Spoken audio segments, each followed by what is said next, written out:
Halo geng, ini ada yang baru lagi nih, mau laporan. Kita mau laporan.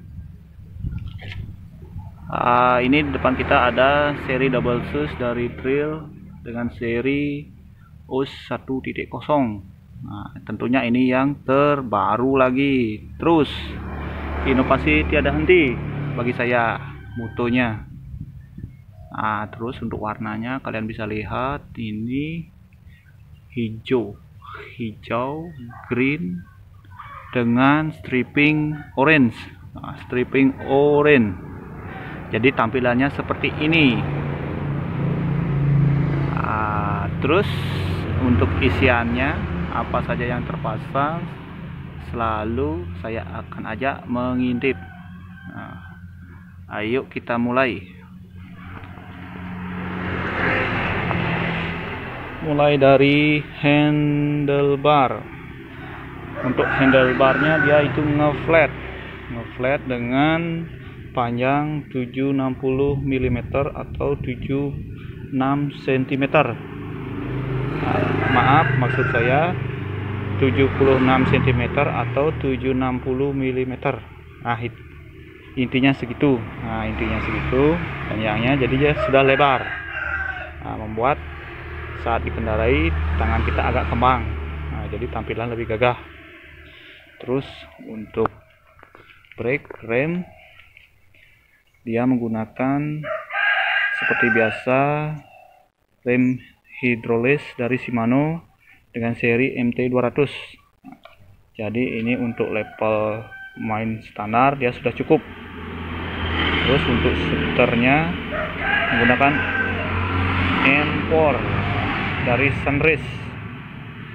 Tadi saya sudah cek, jadi permainan klik giginya hampir sama dengan Shimano dan bersih. Jadi bisa dikatakan sudah responsif. Terus kita menuju ke frame tentunya sudah alloy dari dulu. Kalau aus 1.0-nya sudah alloy. Ciri-cirinya kalau alloy dia las-lasannya tebal. Terus untuk sistem kabel dia internal. Jadi kabelnya masuk ke dalam seperti ini. Terus kita menuju ke sistem fork, atau lebih gampangnya shock depan. Shock depan dia menggunakan sum. Jadi sum dengan seri magnesium. Jadi ini kelasnya sudah lebih bagus dari sum pada umumnya, yaitu dia tuh lebih lembut dan forknya lebih ringan dengan fitur lockout. Jadi kalau ini ada hijaunya dia hidup aktif main speakernya shock depannya. Kalau dikunci dia merah, dia mati. Jadi fungsinya ngelock ini adalah saat kita melalui rintangan tanjakan atau ngebut di jalan dataran. Jadi tenaga kita tidak tersedot ke sini. Tapi nyari aman saja selalu buka. Soalnya nanti kalau kita kunci terus menerus, nanti ada jalan hancur di sini akan cepat konslet. Kalau kita istilahnya lupa-lupaan, mau jalan hancur, mau tanjakan, mau ngebut, buka aja. Kecuali kita memang on road only atau jalan halus, jadi bisa dikunci terus. Untuk penjuatannya, kalau seri magnesium ini lebih lembut dari seri sum-sum yang standar. Nanti coba bisa di toko-toko tes dan di teman kalian kalau ada yang sudah punya. Terus kita menuju ke sistem rear shock. Rear shocknya dia masih spring. Ini masih spring. Ada pengaturan dratnya, ini fungsinya membuat kencang, membuat lembut. Jadi putar-putar, semakin ini ke depan dia akan semakin lembut. Tentunya itu keperluan untuk di jalan hancur, biar ada peredam saat kenjotan. Kalau misalnya fokus ke jalan datar, lebih baik dikencangkan, jadi dia semakin ke belakang, rear shocknya dia semakin kencang, tentunya mengurangi genjotan, jadi akselerasi kita tidak tersedot ke sini tenaganya, jadi lebih seperti sepeda biasa pada umumnya. Nah, dengan sistem masih bus baut. Terus sistem gigi, nah ini group set. Nah ini saya saat nyetel tadi ternyata sudah dibekali SRAM X4. Nah ini kira-kira Amrik punya. Jadi mungkin setaranya ini dia kalau di Shimano dia setara Alivio atau Acera. SRAM X4 dia bisa diakui ini RD-nya sangat responsif atau permainannya cepat. Tadi saya sudah setel, atau nanti kita coba saja. Terus untuk rodanya dia 27,5. Nah ini bisa dilihat kali 210. Nanti bisa di-upgrade kalau memang akan digunakan untuk medan off-road, jadi bisa diganti dengan ukuran 27,5 kali 230 ke atas, jadi dia cengkeraman di tanah itu lebih aman atau lebih tidak slip. Terus sistem sprocket, dia speednya kita bisa hitung 1, 2, 3, 4, 5, 6, 7, 8. Nah ini 8 speed, dia sistemnya sprocket bukan freewheel. Jadi perbedaannya, kalau freewheel dia di dalamnya ada pelor, kalau kita hendak jarak jauh dia lebih cepat kocak. Kalau sistem sprocket ini gearnya ini tidak ada pelornya, terus pelor penggeraknya, ball bearing penggeraknya ada di tromol. Nah di sini, nah itu bedanya sistemnya. Jadi sistem sprocket bisa dibilang lebih tahan panas atau lebih kuat dan lebih longcer. Kadang ada banyak washer, kadang hubnya ini diganti dengan jangkrik atau bearing. Yang ada warna-warninya, sistemnya dia bearing bukan pelor lagi, karena bawaan pabrik semua dia pelor. Nah jadi dia lebih ada suara jangkrik dan lebih longcer larinya. Jadi untuk tipe ini kalau mau diganti hub atau trobol, prehubnya tinggal ganti prehub. Nah, jadi ini gear dan semuanya tidak usah diganti, tinggal di tromol.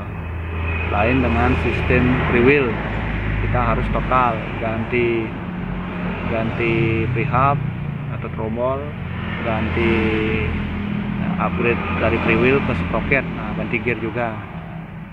Kalau untuk seri ini tinggal ganti hub atau prehub yang di dalam ini. Saran saya minimal strummer. Nah itu untuk merek hub yang mahalan dikit tapi awet, tapi pasti kualitasnya. Terus roda sudah, untuk rim sistem sudah MT 200 hidrolis intinya. Ini kalipernya bisa dibilang. Nah ini kalipernya sudah minyak dari Shimano, dengan rotor juga Shimano. Nah ini Shimano, agak kecil tulisannya, ini Shimano.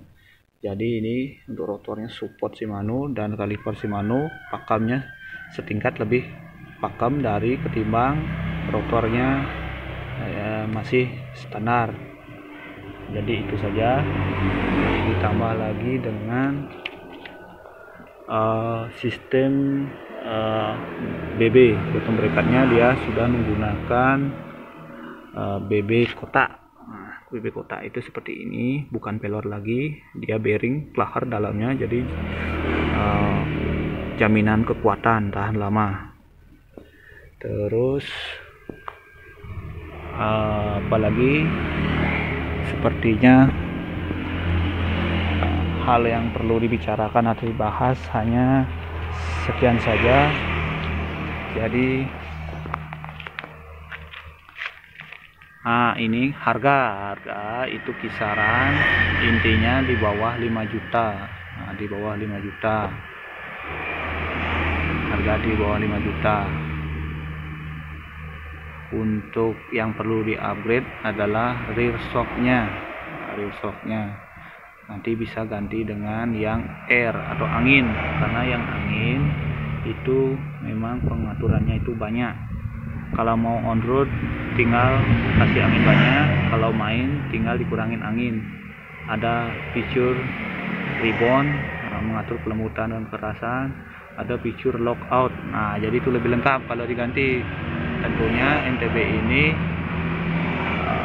support atau bisa diaplikasikan rear shock yang angin. Bisa dengan ukuran 190 mm atau 19 cm. Nah, jadi kalau kalian mencari rear shock, cari saja ukurannya dari baut ini dihitung sampai ke baut ini, atau bahasa kerennya A to A ya. Kalau saya bahasa sederhana saja, nah, dari baut ke baut 19 cm. Jangan sekali-sekali beli ukuran di luar itu, nanti kalian jadinya salah beli. Misalnya beli 16,5 cm, otomatis bengkelnya nggak mau pasang karena tidak bisa memang. Ntar saya kasih contoh. Nah, ini dia rear shock air. Jadi pengaturan ada lockout, angin layaknya ban sepeda, bisa dikempesin, bisa dipadatin, nanti tergantung keperluan atau tergantung medannya dan kenyamanan. Nah, ini ukuran 19. Nah, bisa dibayangkan gantengnya, kerennya. Nah, minimal kita kalau sepeda boy atau sepeda maco ya double sus lah. Nah, jadi dengan budget terbatas bisa beli dulu yang biasa, nanti kita upgrade sedikit-sedikit. Nah, khusus untuk seri ini Trail O10 dengan harga masih terjangkau, PR-nya sedikit, tinggal ini. Karena yang lain-lain untuk speed, kalau misal kalian downhill tentunya tidak terlalu memerlukan gigi yang lebar. Terus untuk rem sudah hidrolis, tidak perlu diganti. Kalau mau diganti juga boleh. Kalau ini cukup untuk kita asik-asikan saja, misalnya mau ke hutan atau bike park, silakan. Tentunya safety, helm, pelindung lutut, pelindung lengan, semuanya. Dan juga skill, sesuaikan skillnya dengan medannya. Oke, sekian bincang-bincang dari saya, semoga bermanfaat dan selalu terima kasih.